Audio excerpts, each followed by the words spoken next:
চালগুলোকে ভিজিয়ে রেখেছিলাম। তারপর চালগুলোকে ধুয়ে রেখে দিয়েছি। কিছুটা পেঁয়াজ কেটে নিয়েছি, কিছুটা আদা, কিছুটা লঙ্কার গুঁড়ো, ধনে গুঁড়ো, তারপরে আলুটা ভেজে নিয়েছি। তারপর তেলটা গরম করে পেঁয়াজটা দিয়ে দিলাম। পেঁয়াজটা ভাজা হয়ে গেলে তারপরে মশলাটা ছেড়ে দেব।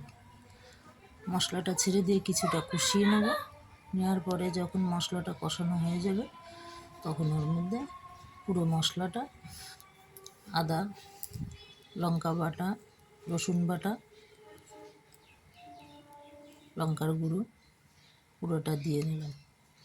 দিয়ে কিছুটা নাড়াচাড়া দিয়ে তারপরে মটনটা দিয়ে দিলাম ওর মধ্যে। দেওয়ার পর কিছুক্ষণ কষিয়েছি। কষানো যখন হয়ে গেছে,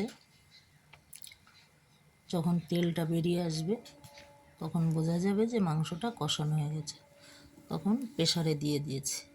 প্রেসারে দিয়ে ওর মধ্যে ধোয়া চালটা দিয়ে দিয়েছি।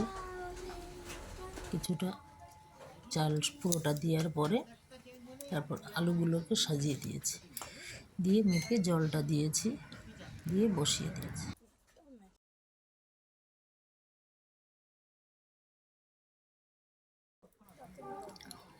তারপরে মশলা দিয়েছি, ঘি দিয়েছি, সব কিছু মাপ মতো দিয়ে, সব কিছু মাপ মতো, আর একটু লবণ কম হয়েছে, লবণটা দিয়ে নিয়েছি। নিয়ে একবারে সব কিছু বসিয়ে দিয়েছি। তৈরি হয়ে গেছে আমাদের বিরিয়ানি।